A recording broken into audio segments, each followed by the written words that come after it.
ఆంధ్రప్రదేశ్ రాష్ట్ర మంత్రివర్యులు నారా లోకేష్ గారికి జన్మదిన శుభాకాంక్షలు. మామిడి గోవిందరావు, పాతపట్నం ఎమ్మెల్యే, శ్రీకాకుళం జిల్లా.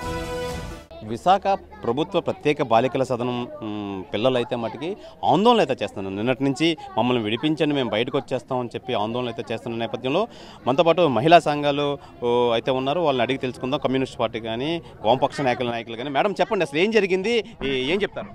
నిన్న మాకు తెలిసిందండి, ఇట్లా మమ్మల్ని ఇబ్బంది పెడుతున్నారు, హోంలో బంధిస్తున్నారు, నైట్ టైం కొడుతున్నారు, మత్తు పదార్థాలు మాకు ఇస్తున్నారని చెప్తున్నారు, మమ్మల్ని బయటికి తీసుకురండి అని చెప్పడంతో అసలు ఏం జరిగిందని తెలుసుకోవడం కోసం ఈరోజు మహిళా సమాఖ్య, యువజన సమాఖ్య, విద్యార్థి సంఘం అందరూ కూడా రావడం జరిగింది. లోపలికి వాళ్ళు ఎలా చేయలేదు, ఏమీ లేదు. వాళ్ళు అమ్మాయిలు కూడా మీరు మాత్రం వస్తే మాట్లాడతామని చెప్పి మమ్మల్ని పంపించి వాళ్ళే గోడ దుక్కి బయటికి రావడం జరిగింది. ఇప్పుడు మీడియా ముందు కూడా చెప్తున్నారు, ఒక్కొక్కరు 4-5 సంవత్సరాల నుంచి ఈ హోంలో ఉంటున్నాం, తల్లిదండ్రులతో కానీ ఎవరితో కూడా మమ్మల్ని మాట్లాడించడం లేదు, అది మానసికంగా మాకు చాలా ఇబ్బంది కలుగుతుందని చెప్పడం జరుగుతుంది. అయితే ఇక్కడ మనకు తెలిసిందంటే వాళ్ళ మానసిక పరిస్థితి ఏమాత్రం బాగలేదని చాలా స్పష్టంగా మనకు కనబడుతోంది. ఆల్రెడీ ఏదో ఒక మాదక ద్రవ్యానికి వాళ్ళు ఎడిక్ట్ అయ్యారు, ఆ పరిస్థితి చాలా స్పష్టంగా మనకు కనబడుతుంది. దానివల్లే వాళ్ళ ప్రవర్తన కానీ, వాళ్ళ ఆందోళన కానీ, వాళ్ళ చర్యలు కానీ చాలా స్పష్టంగా కనబడి, చేతులు ఏది ఉంటుంది ఎవరిని గాయపరచడానికైనా సిద్ధంగా ఉన్నారు, వాళ్ళు గాయపరచుకోవడానికే రెడీగా ఉన్నారు. కాబట్టి ఎప్పటికైనా ప్రభుత్వ అధికారం తక్షణమే స్పందించే చైల్డ్ ఉమెన్ ఆఫీసర్ వచ్చారు, వాళ్ళు కూడా కూర్చొని వీళ్ళని తీసుకొని వెళ్ళి హాస్పిటల్లో జాయిన్ చేసి సెక్యూరిటీ మధ్య పెట్టి వాళ్ళని బాగా చేయాల్సిన బాధ్యత ప్రభుత్వం పైన ఉంది. మేడం, వీళ్ళ తల్లిదండ్రులకు ఏమైనా ఇంటిమేషన్ ఇవ్వడం జరిగిందా? వాళ్ళు వస్తున్నారేమన్నా? ఇవ్వలేదని ఇచ్చారని చెప్పి ఆయన అంటున్నారు, ఇవ్వలేదని వీళ్ళు అంటున్నారు. ఇప్పుడు వాళ్ళతో మాట్లాడితే కానీ క్లారిటీ లేదు, మాట్లాడడానికి కూడా ఎవరు సహకరించిన పరిస్థితి అయిపోతుంది. కాబట్టి ఖచ్చితంగా వీళ్ళు ఏమంటున్నారు, తల్లిదండ్రులతో మాట్లాడితే మాకు కొంచెం ఉంటుంది. అమ్మాయి 4-5 సంవత్సరాలు అడుగుతున్నారు, ఎంతవరకు తెలియదు. మెయిన్ అవన్నీ పక్కన పెట్టింది, వాళ్ళ మానసిక పరిస్థితి బాగలేదు. వెంటనే ప్రధానంగా వాళ్ళు నిన్న చెప్పడం అయితే మాకు మత్తు టాబ్లెట్లు ఇస్తున్నారు, అన్ని నీటిలో కల్పిస్తున్నారని చెప్పి వాళ్ళకైతే ఆరోపణ. మత్తు మాదక ద్రవ్యాలు అంటే ఎలాంటివి అండి మేడం?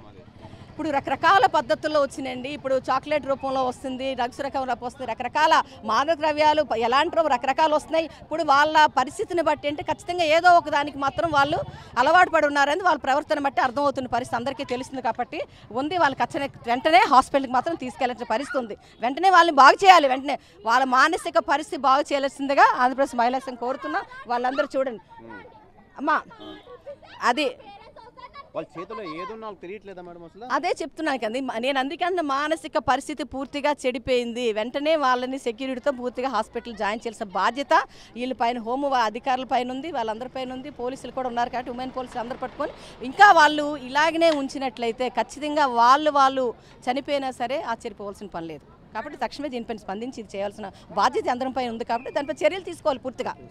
మేడం చెప్పండి, అసలు వీళ్ళు ఎందుకు ఇలా చేస్తున్నారు చెప్పండి. అసలు ప్రధానంగా అటాక్ చేస్తున్నారు. మన దగ్గరికి పిల్లలు చైల్డ్ వెల్ఫేర్, ప్రతి జిల్లాకి ఒక చైల్డ్ వెల్ఫేర్ కమిటీ ఉంటుంది. ఆ కమిటీ ద్వారా ఈ పిల్లల్ని మన దగ్గర చేర్చబడతారు. వాళ్ళ బ్యాక్గ్రౌండ్ ఏంటంటే తల్లిదండ్రులు వేరే మ్యారేజ్ చేసేసుకొని రావడం, లేకపోతే తల్లే కొన్ని విధాలుగా దించడం, ఆ పరిస్థితిలో మనకి ఇక్కడ తీసుకొచ్చి మన పిల్లల్ని ఇక్కడ పెట్టడం జరుగుతుంది. ఇప్పుడు ఈ పిల్లలు వదలాలంటే నా చేతిలో ఏం లేదు. ప్రధానంగా వాళ్ళు మత్తు టాబ్లెట్లు ఇస్తున్నారు అని చెప్పి ఆరోపిస్తున్నారు. ఎలాంటి మత్తు టాబ్లెట్లు? యాక్చువల్గా ఇక్కడికి వచ్చిన తర్వాత హ్యాండ్స్ కట్ చేసుకుంటారు, చచ్చిపోతామని బెదిరిస్తారు. ఒకసారి 2 సార్లు కౌన్సిలింగ్ చేస్తాం. కౌన్సిలింగ్ చేయలేని పక్షంలో మనం ఏం చేస్తామంటే ఎవరు రాస్తారు మెంటల్ కేర్ హాస్పిటల్కి? డాక్టర్ గారు, మాకు రోజుగా డాక్టర్ గారు ఉంటారు, అంటే పర్మనెంట్ డాక్టర్. ఆ డాక్టర్ గారు ఈ అమ్మాయి మానసిక పరిస్థితి బాగాలేదమ్మా, ఈ అమ్మాయిని తీసుకొని వెళ్ళండి మెంటల్ కేర్ హాస్పిటల్ కంటే మెంటల్ కేర్ హాస్పిటల్కి తీసుకెళ్తాం. ప్రతి అమ్మాయికి ఒక బుక్ ఉంది. ఇందులో 4 అమ్మాయిలకి, అందులో ఒక అమ్మాయి లోపల ఉందండి, 3 అమ్మాయిలకి. అంటే వీళ్ళ మానసిక పరిస్థితి ఇక్కడికి వచ్చిన తర్వాత ఎలా తయారైంది? వాళ్ళు రావడమే ఎలా వచ్చారు? మనం రాగానే వాళ్ళని ఫస్ట్ అబ్జర్వేషన్లో పెడతాం. అబ్జర్వేషన్లో పెట్టిన తర్వాత ఎలా చేయాలి, ఎలా ఉండాలి అనేది మనం చెప్తాం. ఎలా ఉంటారు, ఎలా చేస్తారని చెప్తాం. చెప్పిన తర్వాత వాళ్ళ మానసిక ఒకసారి చూస్తాం, కట్ చేసుకుంటే ఊరుకుంటాం, కౌన్సిలింగ్ ఇస్తాం. రిపీటెడ్గా చేస్తే పట్టుకెళ్తారు. అయితే ఇప్పుడు మనం పట్టుకెళ్ళినంత మాత్రాన వాళ్ళు చేసారు. మనం చూస్తున్నాం ఇప్పుడు ఈ అమ్మాయిల పరిస్థితి ఏ విధంగా ఉందో చూడొచ్చు. అసలు నిజంగా వీళ్ళని అయితే చూపించుకునే పరిస్థితి అయితే ఉంది. చెప్పండి అమ్మా, నేను మమ్మల్ని ఇంటి పంపట్లేదు. 6 రోజుల నుంచి మేము అన్నం తినట్లేదు. మా 5గురు అన్నం తినకపోతే బయటకి మేము పారిపోయి వచ్చాం. ఎందుకు అన్నం తినట్లేదమ్మా? మమ్మల్ని ఇంటికి పంపించట్లేదు. మా బాధ అది. 4 సంవత్సరాల నుంచి నేను అంతా చెప్పేసాను, అంతా అయిపోయింది. ఇప్పుడు ఒక మాటకు వచ్చాను, నేను మాట చెప్తాను. 5గురం పారిపోయామంట. ఆమె పారిపోతే అందరూ వచ్చారు. అక్కడ కూర్చున్నాను. ఎంత మీడియా వచ్చింది. సూపరింటెండెంట్ హోమ్ హెడ్ ఏవి సునీత సూపరింటెండెంట్ గారు ఎందుకు పిల్లల దగ్గరికి వచ్చి అడగలేదు, ఎందుకు లోపలికి తీసుకెళ్ళలేదు, ఈవిడ తీసుకెళ్ళలేదు, ఈవిడికి అవసరం లేదని వదిలేసింది. బాయ్స్ హోమ్ సూపరింటెండెంట్ వీరయ్య గారు ఎందుకు వచ్చి అడిగారు, ఎందుకు లోపలికి రమ్మన్నారు. అసలు బాయ్స్ హోమ్ వీరయ్య గారికి ఏంటి, రావాల్సింది గర్ల్స్ హోమ్ సూపరింటెండెంట్. గర్ల్స్ దగ్గరికి బాయ్స్ హోమ్ సూపరింటెండెంట్ ఎందుకు వచ్చాడు మీరు అడగాలంతే. మీరు అడగాలి సార్, మీరు అడగాలి. గర్ల్స్ హోమ్ దగ్గరికి బాయ్స్ హోమ్ సూపరింటెండెంట్ ఎందుకు లోపలికి రా అని అడిగాడు. ఆయన ఎందుకు అడిగాడు, అది ఏ మీనింగ్ తీసుకోవాలి. మేము రావాల్సింది గర్ల్స్ రావాలి, బాయ్స్ ఎందుకు వచ్చారు, ఈవిడ ఎందుకు రాలేదు. ఏవి సునీత గారు ఆవిడ దగ్గర మీరు వీడియో తీసుకెళ్ళి ఆవిడ ఇప్పుడు మీరు పాయింట్ అవుట్ చేసి క్వశ్చన్ ఏంటి దానికి మత్తు టాబ్లెట్లు కలుపుతున్నారని చెప్పి ఒక ఆరోపణ చేస్తున్నారు కదా, ఏంటి అది మత్తు టాబ్లెట్లు కాదండి, మత్తు కాదు. ఇప్పుడు పిచ్చిలో నేను ఇలా మాట్లాడుతున్నాను, నాకు ఏమీ లేదు. కానీ ఒక నేను చెప్తున్నాను, మత్తు టాబ్లెట్లు కాదు అవి.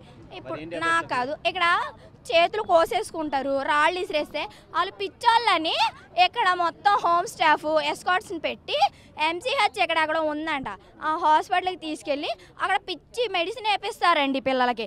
ఇది నాది అబద్ధం అయితే లోపల బుక్స్ కూడా ఉన్నాయి, డాక్టర్ని మీరు అడగాలి. ఈవిడ సైన్ చేసిద్ది పంపమని అలా పంపుతారు. మాకు ఇంకా ఇంటికి వెళ్ళాలనే బాధతో మేము చేతులు కోసుకుంటాము, రాళ్ళు ఇసురుతాము. ఆ బాధని పిచ్చిగా మార్చి బుక్కులు తెప్పించారు, మాకు మెడిసిన్లు వేపించారు మాకు. అది నా తల్లిదండ్రులు వచ్చారు, నా తల్లి వచ్చి ఈ రోజుతో 4 రోజులు. ఇంటి పంపమంటే పంపట్ల, నా తల్లి కూడా లోపలే ఉంది. నన్ను ఎందుకు పంపరండి, స్వతంత్రంగా అడుగుతున్నాను నేను. నా కుటుంబం దగ్గరికి నన్ను పంపాలి, సువార్త గారు పంపాలి. మొత్తం కృష్ణా డిస్ట్రిక్ట్ చైర్పర్సన్ సువార్త మేడం ఆర్డర్ ఎందుకు ఇవ్వు, నన్ను ఎందుకు పంపవు నువ్వు. అయితే ప్రధానంగా ఈ వామపక్ష నాయకులు అయితే ఉన్నారు, వీళ్ళందరికీ సపోర్ట్ చేసి వీళ్ళందరినీ సమస్య తెలుసుకుందామని వచ్చారు. సార్ చెప్పండి, ఏం చెప్తారు మీరు? మేమైతే నిన్న జరిగిన ఘటనలు అసలు వాస్తవం ఇక్కడ ఏం జరుగుతుంది, వాళ్ళు మత్తు అంటున్నారు, నిజంగానే డ్రగ్స్ ఇంజెక్షన్ ఇస్తున్నారు ఏంటనేది చూస్తున్నాం. వాస్తవానికి ఒక మెంటల్ హెల్త్ ప్రాబ్లం వస్తే ఖచ్చితంగా డాక్టర్ గారు ప్రిఫరెన్స్ చేస్తే ఈ మాత్రం ఎంజీ ఇవ్వండి వాళ్ళ నిద్ర కోసం అని చెప్పేసి. మేము ఇక్కడికి వచ్చింది ఏంటంటే వాస్తవ పరిస్థితులు తెలుసుకోవడం, మనం చూస్తూ ఉన్నాము. ఏదైనా పట్టుకొని అందరి మీద దాడి చేయడానికి సిద్ధంగా ఉన్నారు. రెండవదిలు కోర్టులో నడవడం వల్ల వీళ్ళు తరపు నుంచి కోర్టులో ఎవరు వాదించలేకపోవడం వల్ల 3 సంవత్సరాలు 2 సంవత్సరాలు హోమ్లో ఉండడం వల్ల మానసిక పరిస్థితి చాలా ఎక్కువ పాడయ్యి అనేక ఆవేదనకు గురవుతూ ఉన్నారు. వాస్తవంగా ఒక జైల్లో ఒక 5 వెళ్ళడానికి బెయిల్ వస్తుంది, బయటికి 4 బట్టి లోపల ఉండడం వల్ల ఏం చేయాలి తెలియక ఫ్రీడమ్ లేక మానసిక ఇది అవుతుంది. ఖచ్చితంగా ఒక జర్నలిస్ట్ని, ఒక ప్రజా సంఘ నాయకురాలని, ఒక డాక్టర్ని, ఒక లాయర్ని, ఒక అత్యధికారిని వేసి ఒక కమిషన్ వేసి లోపల నిజంగా ఇటువంటి మత్తు ఇంజక్షన్లు ఏమైనా ఇస్తూ ఉన్నారా, దోషకు మించి ఏమైనా బానిస చేస్తారో కమిషన్ వేయాలి. ప్రభుత్వ అధికారులే కాదు అన్ని రంగాలు అందులో ఉండాలని చెప్పేసి మేము ఏఐఎఫ్ కోరుతా ఉన్నాం. వాళ్ళ పరిస్థితి తెలుసుకోవడం కోసం వాళ్ళ హక్కులు ఏమైనా భంగం కలుగుతూ ఉన్నారు. కొట్టారట నిన్న, కొట్టడం కూడా నిన్న బయటకు వచ్చినందుకు లోపల తీసుకెళ్ళి ఉమెన్స్ కానిస్టేబుల్ వచ్చి మమ్మల్ని కొట్టారని వాళ్ళు చెప్తా ఉన్నారు ఆరోపణ. వాస్తవంగా నిజంగా అలా కొట్టి ఉంటే మాత్రం ఒకళ్ళు కొట్టే హక్కు లేదు, ఇది జైల్లో కానీ హోంలో కొట్టే హక్కు లేదు చట్టపరంగా. కొట్టడం కూడా కొడితే మాత్రం 100% 100% అది పూర్తిగా మేము ఏఐవైఎఫ్గా ఖండిస్తూ ఉన్నాం. ఖచ్చితంగా వీళ్ళ పట్ల మేము ఏదైతే కోరామో మీడియా వాళ్ళు ప్రజా సంఘాలు వేసి ఒక కమిషన్ ఏర్పాటు చేసి నిజ నిర్ధారణ తెలిసి బయట పెట్టవలసిన అవసరం ఉందని చెప్పి తెలియజేస్తా ఉన్నాం మీడియా. అయితే ప్రధానంగా మనం చూసుకోవచ్చు, ప్రభుత్వ ప్రత్యేక బాలికల సదనం, ఈ సదనంలో ఈ బాలికలు అయితే ఉన్నారో వీళ్ళైతే ఆందోళన అయితే చేస్తున్నారు. గత 2 రోజుల నుంచి వీళ్ళు బయటకు వచ్చే ప్రయత్నం అయితే చేస్తున్నారు. అయితే వీళ్ళు మానసిక పరిస్థితి బాగోలేదని చెప్పి ఈ బాలికల సదనం అధికారులు అయితే తెలియజేస్తున్నారు. ఏదేమైనా వీళ్ళందరినీ ఒక డాక్టర్కి చూపించాలి, వాళ్ళ తల్లిదండ్రులు వచ్చిన తర్వాత మేము ఏ విధంగా డెసిషన్ తీసుకుంటాం. ప్రధానంగా వీళ్ళు కోర్టు తీర్పు ఇచ్చిన నేపథ్యంలో వీళ్ళు ఇక్కడ పెట్టడం అయితే జరిగింది. మాకు ఏదైనా కోర్టు నుంచి ఆర్డర్స్ వస్తేనే కానీ మేము ఏది డెసిషన్ తీసుకోవాలని చెప్పి అధికారులు అయితే తెలియజేస్తున్నారు. సార్ చెప్పండి, ఏంటి ఏ విషయం? చైల్డ్ రైట్ కమిషన్ అధికారులు అయితే మనతో పాటు ఉన్నారు. సార్ చెప్పండి, ఏంటి విషయం ఏంటి? గత 2 రోజుల నుంచి కూడా చైల్డ్ రైట్స్ కమిషన్ దృష్టికి ప్రభుత్వ ప్రత్యేక బాలికల సదనంలో జరుగుతున్నటువంటి అంశం బయటకు వచ్చింది. నిన్న పత్రికలు వచ్చిన తర్వాత మా చైర్పర్సన్ గారు కానివ్వండి, మేము కానీ నిన్న వేరే ఊర్లో ఉండడం వల్ల మేము రాలేకపోయాం. ఈరోజు చూసిన తర్వాత ఆ పిల్లలు ఏంటనేదాన్ని వాళ్ళ కష్ట నష్టాలని తెలుసుకోవడానికి కూడా మేము వచ్చిన తర్వాత వాళ్ళు పై మేడల మీద మిద్దెల మీదకి ఎక్కి అవన్నీ రాళ్ళు తీసి మా పైన కూడా దాడి చేస్తున్నారు. చైల్డ్ రైట్స్ కమిషన్ అనేది ఒక స్టాట్యుటరీ బాడీ, తెలుసుకుందామని వచ్చినప్పుడు కూడా మీ వల్ల కూడా మాకు న్యాయం జరగదని చెప్పి అంటున్నారు. కాబట్టి దానిపైన మా చైర్పర్సన్ గారి సారథ్యంలో పూర్తిగా వివరాలను సేకరించడం జరుగుతుంది. అధికారులు కూడా రమ్మన్నాం, చైల్డ్ వెల్ఫేర్ కమిటీ వాళ్ళు కూడా రమ్మన్నాం. ఎక్కడెక్కడైతే అనంతపురం నుంచి కానివ్వండి, శ్రీకాకుళం నుంచి కానివ్వండి, గుంటూరు నుంచి కానివ్వండి, కృష్ణా జిల్లా నుంచి కానివ్వండి, ఎవరెవరైతే ఉన్నారో పిల్లలు వాళ్ళ సంబంధిత తల్లిదండ్రులు వచ్చి తీసుకెళ్లాల్సిన అంశం అండి ఇది. ఏంటి సార్ ప్రధానంగా వాళ్ళకి వచ్చిన కష్టం ఏంటి, వాళ్ళ ప్రాబ్లం ఏంటి, ఏమన్నారు? చాలా రోజుల నుంచి మేము ఇక్కడ ఉండిపోతున్నాం కాబట్టి మమ్మల్ని విడిచిపెట్టకపోవడం గల కారణాలు చెప్పండి అని చెప్పి వాళ్ళు అంటున్నారు. కారణాలు అయితే స్పష్టంగా కనబడుతున్నాయి. వాళ్ళ తల్లి కానీ తండ్రి కానీ బంధువులు కానీ వచ్చి వాళ్ళని విడిపించుకొని వెళ్ళాలి, ఇక్కడ నుంచి తీసుకొని వెళ్తుండాలి. కానీ అలా కాకుండా డైరెక్ట్గా మమ్మల్ని విడిచిపెట్టమని చెప్పంటున్నారు కాబట్టి అది చట్టానికి విఘాతం కలిగించే అంశంగా మేమైతే భావిస్తున్నాం. చెప్పండి, ఏం చెప్తారు మీరు? సార్ యాక్చువల్లీ ఇక్కడ షెల్టర్ తీసుకున్న పిల్లలంటే ప్రత్యేక పరిస్థితుల వల్ల పిల్లలు ఇక్కడికి వస్తారు. ఎందుకంటే జనరల్గా పిల్లలు అయితే ఏ జిల్లాకు ఆ జిల్లాలో అక్కడ హోమ్స్ కానీ అక్కడ చైల్డ్ కేర్ ఇన్స్టిట్యూషన్లకు ఇవ్వడం జరుగుతుంది. అయితే అక్కడ కొన్ని ప్రత్యేక పరిస్థితుల్లో వసతులు లేకపోవడం వల్ల ఏంటంటే ఇక్కడ విశాఖపట్నం, అనంతపురం నుండి కానీ అలాగే విజయవాడ నుండి మన శ్రీకాకుళం నుండి కూడా పంపించడం జరిగింది.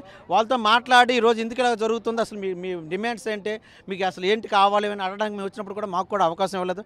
సుమారుగా 2 hours నుండి మేము ఇక్కడ ఉన్నాం, కానీ మా మీద కూడా వాళ్ళు రాళ్ళు రేకులు వేసడం జరుగుతుంది. మేమైతే ఇక్కడ చైల్డ్ వెల్ఫేర్ కమిటీ వాళ్ళు వచ్చారు, మేము వచ్చాం, సంబంధిత అధికారులు కూడా రావడం జరిగింది. దీంతో మేము డిస్కషన్ చేసిన తర్వాత పిల్లల హక్కులు భంగం కలగకుండా వాళ్ళైతే పిల్లల తల్లిదండ్రులు ఎవరైనా రావడం జరిగిందా? వాళ్ళకి ఏమైనా ఇంటిమేషన్ ఇచ్చారా? అయితే ఒక అమ్మాయి అయితే వాళ్ళ పేరెంట్ వాళ్ళ మదర్ని కూడా పిలిపించడం జరిగింది. వాళ్ళ మదర్ని పిలిపించిన తర్వాత కృష్ణా జిల్లా చైల్డ్ వెల్ఫేర్ కమిటీ ద్వారా ఆర్డర్ కూడా వాళ్ళతో మాట్లాడి కృష్ణా జిల్లా చైల్డ్ వెల్ఫేర్ కమిటీ నుండి వాళ్ళ ఆర్డర్ వచ్చిన తర్వాత పేరెంట్ కూడా అప్పచెప్పడం జరుగుతుందండి. వాళ్ళ పేరెంట్స్ ఏమైనా మాట్లాడారా? లేదు, ఇప్పుడే వచ్చాం మేము కూడా. 2 hours అయింది. పేరెంట్స్తో కూడా మాట్లాడితాం. పేరెంట్స్ అలాగే పిల్లల విల్లింగ్తో మేము తదుపరి చర్యలకి చేపట్టడం జరుగుతుంది. అయితే ప్రధానంగా మనం చూసుకోవచ్చు, ఈ ప్రభుత్వ ప్రత్యేక బాలికల సదనం అంటే మైనర్స్ అయితే ఉంటారు, వాళ్ళని చూపించే ప్రసక్తి లేదు. తల్లిదండ్రులు ఎవరైనా వస్తేనే కానీ వాళ్ళని విడిపించే అవకాశం అయితే లేదు. అయితే వీళ్ళు ఎప్పటి నుంచో ఈ ప్రిజనర్ అనుభవిస్తున్నాము, మేము మాకు చదువుకోవాలని ఉంది, చదువుకోవడం అవకాశం లేదు, అలాగే ప్రభుత్వ ఉద్యోగాలు చేయాలని ఉంది, అలాంటివి ఏమీ అవకాశం లేకుండా మమ్మల్ని ఇలా అరెస్ట్ చేయడం అనేది కరెక్ట్ కాదు అని చెప్పి వీళ్ళు వాపోతున్నారు పిల్లలు.